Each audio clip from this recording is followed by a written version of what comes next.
Hi everyone and welcome to this video. So in this video it's going to be two parts. The first part I'm going to be discussing the book I've just read, and the second part I'm going to be discussing my uni journey and how that has changed slightly.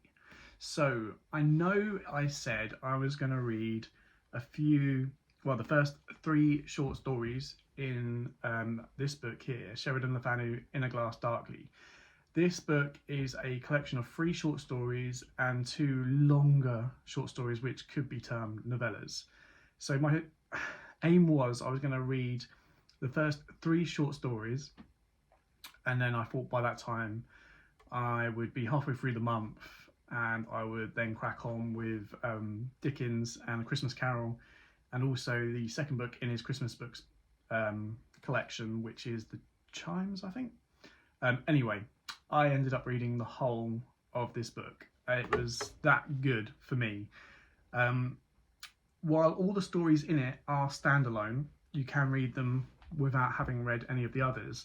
They are linked by this character, Dr. Martin Hesselius. Now, Dr. Hesselius only appears in the first story as a character. However, he is mentioned throughout. So basically, Dr. Hesselius is what we would probably term today as a psychiatric doctor. Deals very much with people who are suffering from effects of the mind. And the narrator of the prologues, at least, is someone who is or has worked with Dr. Hesselius for a number of decades. Also a medical, went to medical school but doesn't practice medicine. Was a bit of a wanderer, bumped into Dr. Hesselius and they started working together. And this book is meant to be sort of the narrator compiling all of the written works Dr. Hesselius has, and he's kind of detailing to us a number of interesting cases that he comes across. So in that respect, they're kind of interlinked. The prologues of each story are the narrator telling us, oh, I found this story, or I found these letters, and this is the story that follows. So the first story is Green Tea. It's an interesting story, and it's about Reverend Jennings, I think. And so this story, the prologue tells us, the narrator tells us in the prologue, that this is, he's got this story from letters that Dr. Hesselius has written with another colleague, the back and forth from these letters, concerning this Reverend. And it starts off where the Reverend's on his way home one night. Excuse me, I've got a bit of the flu. And he's in a carriage. And this is what I love about Victorian stories, Victorian novels. It's all to do with, the old era where there's no cars, it's, horse and carts. There's no electricity, it's all candles. And to make that even better, having a Gothic story in that sort of environment just, sold it for me. So anyway, he's on the way home one night in this coach. And one by one, it's like a sort of like local taxi service. One by one, people get off where they want to go, and he's left on his own in the coach. And then he sees these 2 red dots in the coach. And he thinks they're like some sort of trick or effect of the light. And then they start moving around the coach. And he's like, oh, what's going on? And then he sees the outline of this black small figure, which turns out to be like some sort of ethereal monkey, if you like. He gets off the coach and this monkey is following him. And the story basically details the way he deals with that. He tries to run away from the monkey. It follows him. It also disappears every now and again for sometimes weeks at a time, sometimes even months. And he thinks he's finally got rid of the monkey, and then it's back. And in the end, it gets too much for him to deal with. I won't go into too much detail. But the premise of the story to do with green tea is it's mentioned that this Reverend is partial to the green tea. And the conclusion is, well, Dr. Hesselius does believe in the spirit world. And the effect of the green tea was it opened his third eye, or his mind's eye, which allowed him to interact with the spirit world. Like, the spirit world is all around us, but normally we can't see it or interact with it. But this green tea has opened his mind's eye, and now he can see it, and it's tormenting him. And it's a fabulous story. I really enjoyed it. you can also say, like, was this green tea overstimulating him? Because I did read somewhere, I don't know how true, but one of the Bronte sisters said they would never drink green tea before going to bed because it was just too stimulating, like they wouldn't sleep at all. You also think, well, is he just suffering from some sort of mental illness as well? Really interesting story. So the second story in the book is The Familiar. I nearly forgot it then.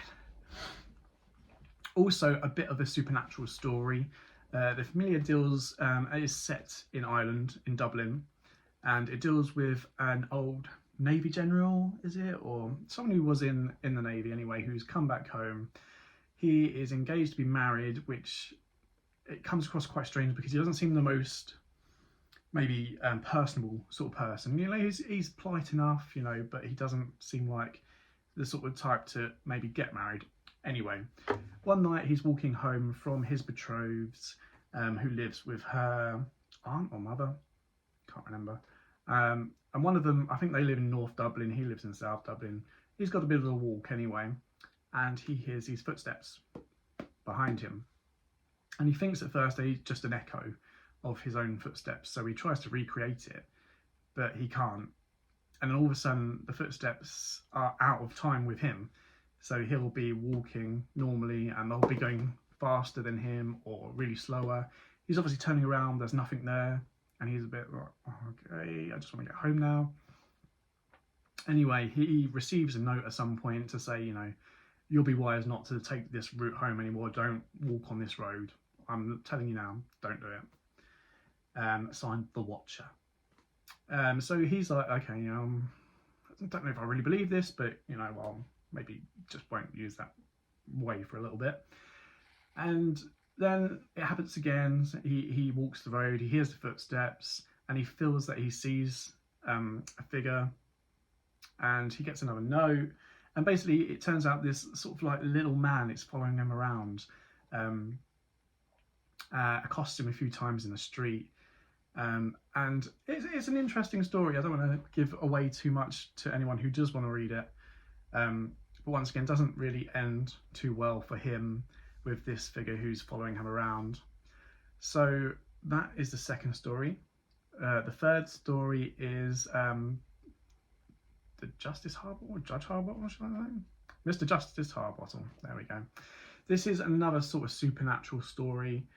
Really interesting. I did quite enjoy this one as well, mainly because it felt like it was a bit of a ghost story. So we've got this judge here. He's what comes across quite a few times in some stories I've read, especially from the Victorian era, hanging judge. One of these people, not a very nice person, just condemns people to death without really, you know, too much thought about it.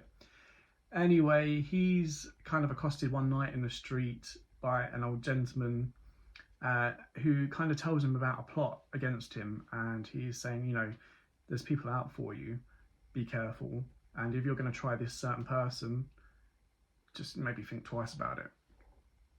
And so the judge is a little bit shaken by this, so he sends one of his people, one of his servants, to follow this old man home. The old man, appearing quite frail and a bit crippled, you know, tells the servant to look on the floor, he's dropped something, and then whacks him over the head and runs off. So he's not that much of a cripple. Because of this, Judge Harbottle thinks, well, it was a ploy by this person to make me not sentence him to death. But now he's just angry me more, so of course I'm going to do it. So the time comes round, it's like a month or two later, and he's like a circuit judge, so he travels up to wherever this convict is, sentences him to death. There's some interlinked bits of the story where his maid is the wife of this person he's sentencing. Anyway, after that, he thinks he has a dream where he's taken to this kind of almost supernatural court, and then there's a judge there who is kind of like an interpretation of him, but a ghostly interpretation of him, a more scary, a booming interpretation of him. And, you know, his crime is sentencing people that are innocent, and he is deemed guilty and he is to be hanged. And all of a sudden he wakes up back where he was in a coach waiting for his friends, and he's freaking out a little bit. And the sentence was to be hanged a month from that day. So he spends a month kind of like, you know, is this real, is this not, kind of emotions up and down. And in the end, I won't say how, but it, yeah, the sentence is passed, but in a very supernatural way, and it's a very fascinating, interesting story. The fourth story, the first short novella, is, well, I say the short novella, it's the longer novella of the two, is The Room in the Dragon Volant, or the Flying Dragon. I really enjoyed this, actually, and I didn't expect it to go where it did. To be honest, the clue is in the prologue, which went straight over my head, because I knew the second story, Carmilla, is about vampires. I'd just already been told that before I read it. And as this story was going along, I also thought there was probably going to be some vampires in it, because we have this mysterious lady who, when she's outside, has this dark veil over her face, covering her face, as not to be seen. And I thought, well, is she hiding from the sunlight? There's also things where they have to, like, there's a bit where the Count has, or is preparing a funeral, but it has to be at night. So all these things were like, oh, are they vampires?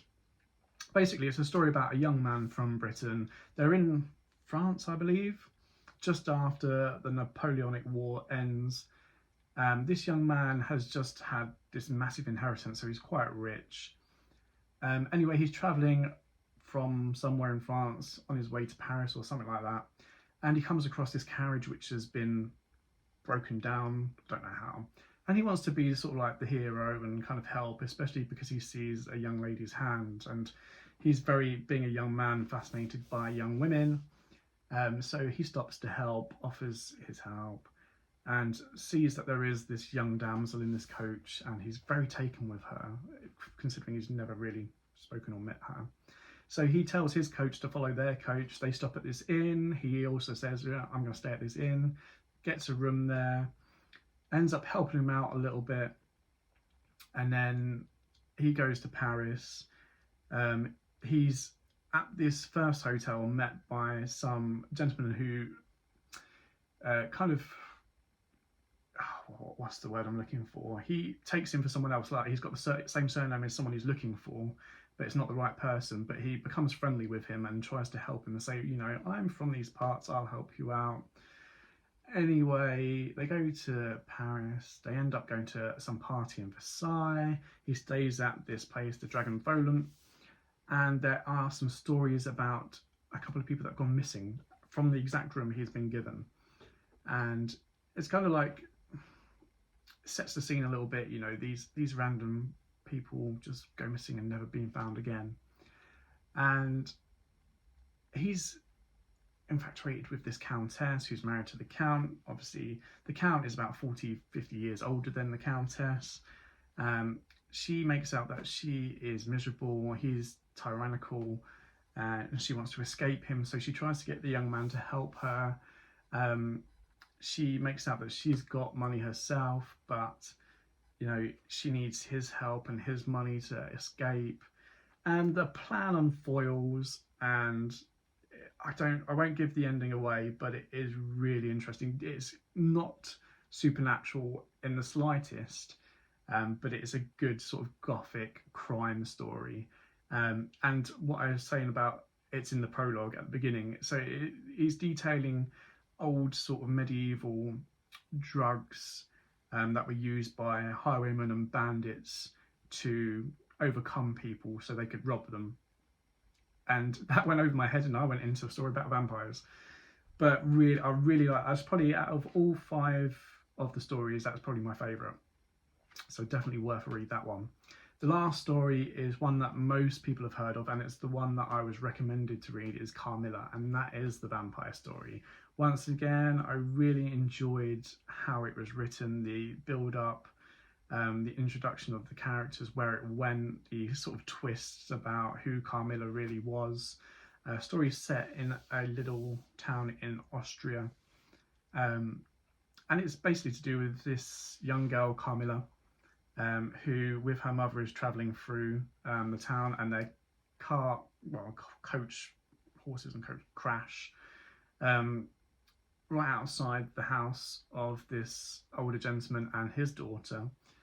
And they, you know, she was meant to have a visit from one of her friend, well, a young lady, not one of her friends, but one of her dad's friends was coming with his niece or charge, who treated her like a daughter, but she had just died, so they weren't coming. So this coach crashes outside their place. There's the mother with the young daughter. The mother's distraught, and she's like, oh, I need to get on, but I can't take my daughter with me. She's too ill to travel, but I need to urgently leave now. So they're like, oh, well, we'll take care of your daughter until you come back. And strange things start happening. Local people start getting very ill. Well, local young women start getting ill and dying. And then the young lady, Laura, the young girl anyway, I should have really written names down. She starts to become ill. She's having visions as well of what might be happening to her. And long story short, it all turns out that Carmilla's not quite who she says she is. She may be a little bit older than she appears. And yeah, it's a story about vampires and how they have been terrorizing this sort of little town for over a century, and how the people deal with that. But on the whole, I do recommend it. It's really easy reading as well. Being short stories and novellas, the chapters are quite short, so you can easily pick up a chapter here, pick up a chapter there. At certain parts, especially for the room in the Dragon Volant, was just kept reading. I finished that within a day or two.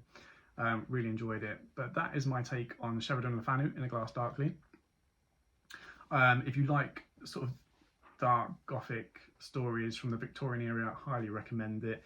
I mean, if you like me, you just like Victorian stories anyway, because of the settings, because of, how people travel around the country in their horse and carts, and how, people are sat by the fire on a cold winter's day.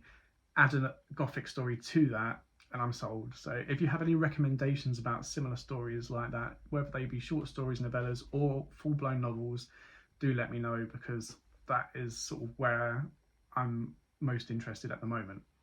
So that is my take on In a Glass Darkly. So, my study plans. I have deferred my next module, A11 to Cultures, because I have decided to go in a slightly different direction. So, I kind of now want to go with I still want to stay with the literature. I'm really enjoying reading, discovering all these new books and these new authors, but I don't want the whole degree to be about literature. I want to do something a bit different and understand sort of the meaning behind the literature and the language behind the literature. So naturally, I've decided I want to go and do English language and literature. There's a number of other reasons behind that as well.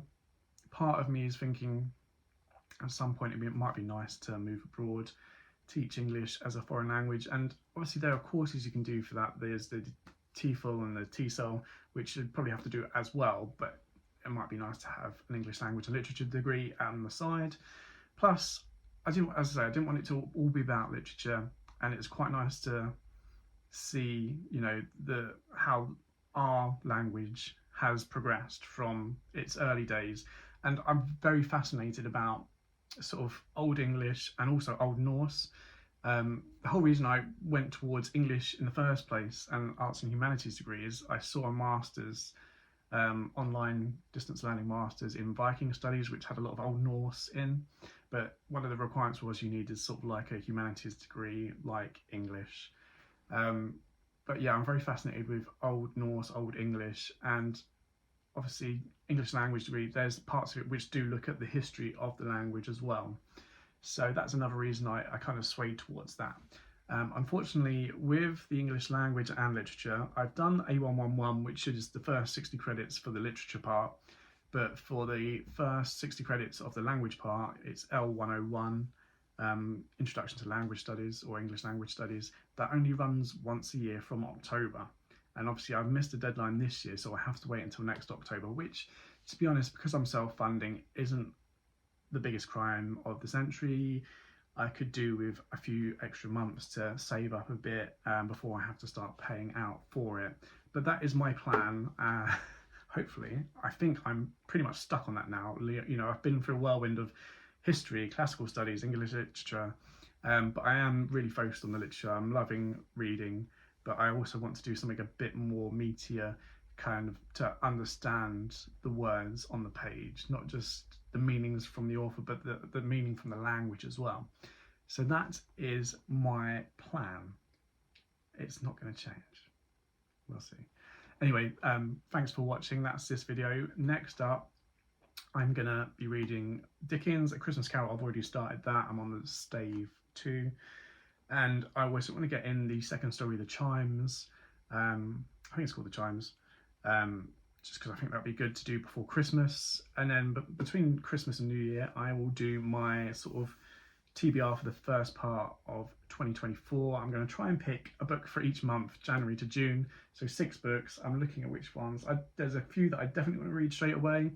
And there's others which are kind of fighting for the next places. But we'll see. I'll make a decision and I'll do that for the new year. But in the meantime, thanks for watching.